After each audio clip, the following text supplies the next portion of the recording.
आप एक एरोप्लेन में सफर कर रहे हैं और अचानक बिजली चमकने लगती है। आप डर जाते हैं और फिर अचानक आपको पता चलता है कि प्लेन का इंजन खराब हो गया है। अब आप क्या करेंगे, कहाँ जाएंगे? इस वक्त तो प्लेन से कूदना भी सेफ नहीं है। तो फिर डरिए मत, कुछ नहीं होगा। और कुछ क्यों नहीं होगा ये पता चलेगा आपको इस वीडियो में। दोस्तों, मेरा नाम है पिया और आप देख रहे हैं फैक्ट्स एंड हैक्स। और इस वीडियो में आप जानेंगे एरोप्लेन से जुड़े 8 अमेजिंग फैक्ट्स जो आपको इस तरह के शॉक से बचा सकते हैं। एरोप्लेन की खिड़की गोल या अंडाकार क्यों होती है? दोस्तों, 1950 में जब एरोप्लेन नॉर्मल लोगों के लिए स्टार्ट किए गए थे, उस टाइम एरोप्लेन में चौकोर खिड़कियां होती थीं। लेकिन एरोप्लेन में चौकोर खिड़कियों में कोने होने की वजह से वो कमजोर हो जाती है। खिड़की के इस डिजाइन में 4 कमजोर स्पॉट होते हैं और प्रेशर पड़ने पर वो हवा में टूट सकते हैं। इसी कारण की वजह से सन 1953 में 2 हवाई जहाज हवा में डैमेज हो गए, जिससे 56 लोगों की जान चली गई। और इस एरोप्लेन क्रैश का कारण चौकोर खिड़कियां ही पाई गईं। इसी वजह से एरोप्लेन की खिड़कियों को गोल और कोनों को घुमावदार बनाया जाता है, जिससे प्रेशर वितरित हो जाता है और एरोप्लेन के क्रैश होने के चांसेस कम हो जाते हैं। जब प्लेन आसमान में उड़ता है तो उसके पीछे एक सफेद सी लाइन क्यों बन जाती है? दोस्तों, अक्सर आपने देखा होगा कि जब भी प्लेन आसमान में उड़ता है तो उसके पीछे एक सफेद सी लाइन यानी कि एक बादल जैसी लाइन बनती चली जाती है। क्या आपको पता है इसे क्या कहते हैं और ये क्यों बन जाती है? दोस्तों, इसको टेक्निकल भाषा में कंट्रेल्स कहा जाता है और ऐसा हवा के दबाव की वजह से होता है। दोस्तों, जब भी प्लेन आसमान में उड़ रहा होता है तब उसका इंजन हवा में उड़ते वक्त भाप छोड़ता है। उस भाप को प्लेन का एग्जॉस्ट एक झटके से प्लेन के बाहर फेंक देता है और उस प्लेन के बाहर मौजूद काफी ठंडी हवा से जब प्लेन के अंदर की गर्म हवा टकराती है तो काफी बड़ा सा बादल जैसा बन जाता है, जिससे कि हमें लगता है कि प्लेन एक सफेद बादल जैसा कुछ छोड़ता हुआ उड़ रहा है। दोस्तों, ऐसा आपके साथ हर सर्दी के मौसम में होता है। याद करिए, जब भी आप सर्दियों में एकदम सुबह सुबह फूंकते हैं तो ऐसा लगता है आप धुआं फूंक रहे हैं। आपकी बॉडी के अंदर की गर्म हवा जब बाहर की ठंडी हवा से टकराती है तो धुआं जैसा बन जाता है। प्लेन में एशट्रे क्यों रखी जाती है? क्या काम है प्लेन में एशट्रे का? दोस्तों, एशट्रे उसको कहते हैं जिसमें सिगरेट की राख रखी जाती है। हालांकि FAA ने सालों पहले प्लेन में सिगरेट पीना प्रतिबंधित कर दिया है। जिन्होंने प्लेन को डिजाइन किया है यानी कि जिन्होंने प्लेन को बनाया है, उन्होंने प्लेन में सिगरेट ना पिए जाने का नियम और जगह जगह पर नो स्मोकिंग के साइंस भी लगाए हैं। लेकिन दोस्तों, आपको तो पता ही है, फिर भी कुछ लोग सिगरेट जरूर जलाएंगे और ऐसी सिचुएशन में अगर उन्होंने सिगरेट पीने के बाद जलती हुई सिगरेट ट्रैश बिन में डाल दी तो उससे आग लगने का खतरा बन जाता है, जिससे सभी पैसेंजर्स की जान भी जा सकती है। इसलिए उन्होंने प्लेन में एशट्रे भी बना दी ताकि फिलहाल जो भी सिगरेट पिए वो बची हुई सिगरेट को इधर उधर फेंकने की बजाय एशट्रे में रख दे। लेकिन फिर भी दोस्तों, एशट्रे के होने का ये मतलब नहीं कि आप वहाँ सिगरेट पी सकते हैं। आपको बता दूं, अगर आप वहाँ सिगरेट पीते हुए पकड़े जाते हैं तो आपको काफी लंबा जुर्माना भरना पड़ सकता है। प्लेन लैंडिंग के टाइम प्लेन के अंदर की लाइट्स डिम क्यों कर दी जाती हैं?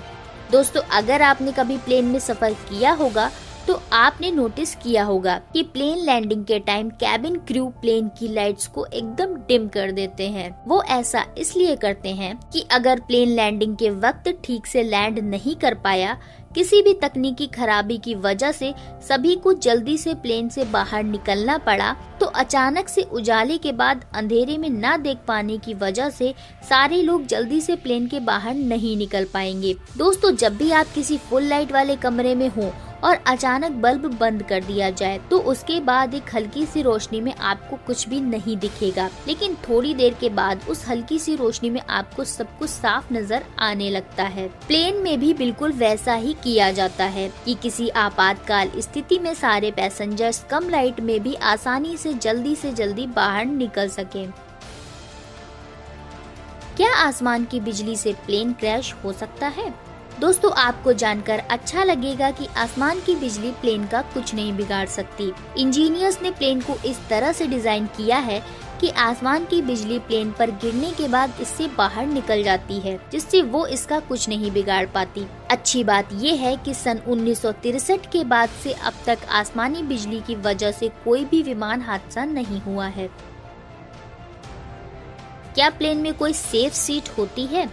दोस्तों, अगर आपसे पूछा जाए कि बस में आपके हिसाब से सबसे सुरक्षित सीट कौन सी होती है, तो शायद आप बीच वाली सीट को बोलेंगे, क्योंकि वो आगे से टक्कर लगने पर और पीछे से टक्कर लगने पर सबसे दूर वही सीट रहेगी। हालांकि FAA का कहना है कि प्लेन में कोई भी सीट सेफ नहीं कही जा सकती। अगर प्लेन में कभी भी कोई हादसा हुआ तो किस सीट के लोग बचते हैं ये सिर्फ उनकी किस्मत पर ही डिपेंड करता है। लेकिन फिर भी एक स्टडी से ये पता चलता है कि प्लेन के पिछले हिस्से की बीच वाली सीट्स में सबसे कम नुकसान पाया गया है। स्टडी के हिसाब से प्लेन में सबसे पिछले हिस्से में नुकसान का रेट 32%, बीच वाले हिस्से का 39% और आगे वाले हिस्से का 38% पाया गया है। यानी कि सबसे पिछले हिस्से में बैठे लोगों के जिंदा बचने के कुछ प्रतिशत चांसेस बन जाते हैं। कितने सुरक्षित है टायर्स? दोस्तों, प्लेन के टायर्स इतने मजबूत बनाए जाते हैं कि वो 38 टन के प्लेन को आसानी से लैंड करा लेते हैं, वो भी 170 मील प्रति घंटे की रफ्तार से। और आपको बता दूं कि प्लेन के टायर्स में हवा का माप 200 PSI होता है, जो कि आपके कार के टायर्स का 6 गुना है। लेकिन फिर भी जब भी कभी प्लेन को नए टायर्स की जरूरत होती है तो ग्राउंड क्रू फटाक से प्लेन के टायर्स को चेंज कर देते हैं, बिल्कुल वैसे जैसे अक्सर आप अपनी कार के टायर्स को चेंज कराते हैं। प्लेन में 2 इंजन्स क्यों होते हैं? आपकी उड़ान के बीच रास्ते में इंजन के बंद होने का ख्याल दिल को डरा देता है, लेकिन फिर भी सारे प्लेन केवल एक इंजन के दम पर उड़ने के लिए सक्षम हैं। इंजन की आधी क्षमता तक यूज करने पर प्लेन में ईंधन की खपत को कम किया जा सकता है। हालांकि इससे प्लेन की रेंज थोड़ी घट सकती है, लेकिन फिर भी प्लेन्स ऐसी सिचुएशन के लिए खास तरीके से तैयार किए जाते हैं। किसी पॉपुलर मैकेनिक के अनुसार कोई भी प्लेन जो कि लॉन्ग डिस्टेंस रूट के लिए, खास करके वो जो महासागरों के ऊपर से उड़ते हैं या फिर ऐसी जगहों के ऊपर से उड़ते हैं जहां पर लोग नहीं रहते हैं, जैसे उत्तरी ध्रुव, ऐसे प्लेन्स को FAA यानी कि फेडरल एविएशन एडमिनिस्ट्रेशन द्वारा प्रमाणित होना जरूरी है। ETOPS के लिए, जो कि एक्सटेंडेड रेंज ट्विन ऑपरेशंस होता है, जिसका मतलब ये है कि एक इंजन कितना सफर तय कर सकता है। बोइंग ड्रीम लाइनर ETOPS 330 के लिए प्रमाणित है, जिसका मतलब है कि ये 330 मिनट यानी कि 5.5 घंटे तक के लिए सिर्फ एक इंजन की मदद से उड़ सकते हैं।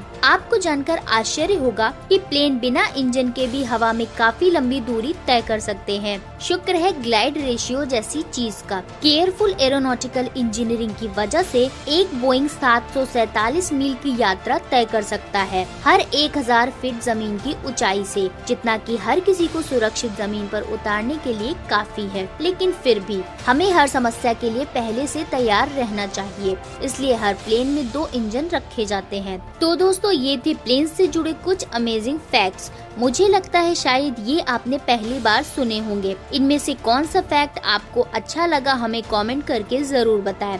अगर ये वीडियो आपको पसंद आया हो तो इसे लाइक करें और ऐसे और भी अमेजिंग फैक्ट्स जानने के लिए हमारे चैनल को सब्सक्राइब कर ले। सुरक्षित रहें और देखते रहें फैक्ट्स एंड हैक्स।